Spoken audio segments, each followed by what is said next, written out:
Hello, bonjour. Aujourd'hui, on va parler du prince Harry et de Meghan Markle. On va aussi parler des élections américaines. Donc, si vous vous souvenez bien, les Sussex avaient fait plusieurs vidéos, conférences via Zoom et certaines vidéos incitant le peuple américain à voter pour cette élection qui est très importante et qui se joue entre Joe Biden et Donald Trump. Meghan Markle ni le prince Harry n'avaient dit pour qui voter, mais ils n'ont jamais dit de voter pour les démocrates. Il y a un petit article en fait dans l'un des tabloïds anglais et ce tabloïd se demande ce que va faire Meghan et Harry si le président Trump arrivait à gagner les élections américaines.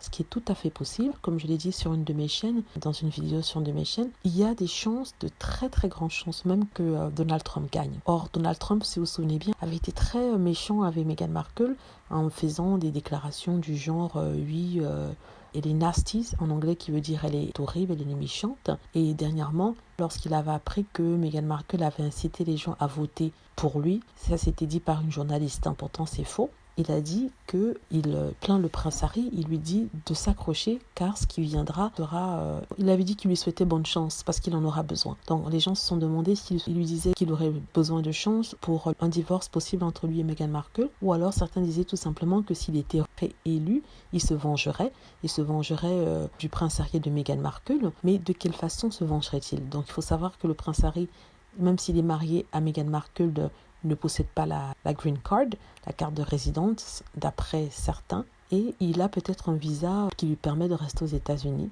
Et Donald Trump va essayer de faire pression par rapport à cela en ne lui permettant pas d'avoir ces visas, ce qui fera en sorte qu'il devra retourner en Angleterre. En fait, c'est de ça dont les haters et les tabloïds espèrent.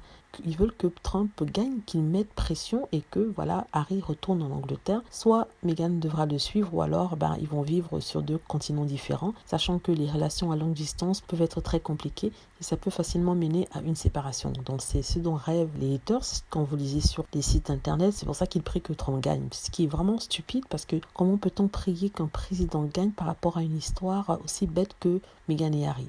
Ça n'a pas de sens. De toute façon, l'avenir nous le dira, même si j'ai le sentiment que c'est Trump qui gagnera, parce que l'autre candidat, Joe Biden, n'est pas aussi bon que cela. Il présente certaines faiblesses. C'est dommage. Voilà, donc c'est tout ce que je voulais dire. Aussi, comme je le disais, si vous trouvez que je fais un très bon travail pour la chaîne et que vous souhaitez, par exemple, m'encourager, n'hésitez pas à cliquer sur l'un des liens que j'ai mis dans la barre à description et que je mettrai en haut des commentaires afin de faire une petite donation d'1 ou 2 euros. Ce n'est pas une obligation, mais ça me ferait vraiment beaucoup plaisir. Donc je voulais remercier Lola68 qui m'a fait une petite donation, 2 donations même, j'étais très surprise et je la remercie. Merci beaucoup, c'est une abonnée sur cette chaîne. Par contre, si vous souhaitez faire un don et si vous n'arrivez pas à le faire avec les liens, faites-le moi savoir afin que je puisse rectifier tout ça. Merci encore. Donc voilà, merci d'avoir regardé. N'hésitez pas à cliquer sur like si c'est le cas, à vous abonner pour plus de vidéos et à cliquer sur la petite cloche afin d'être averti lorsque je poste une nouvelle vidéo.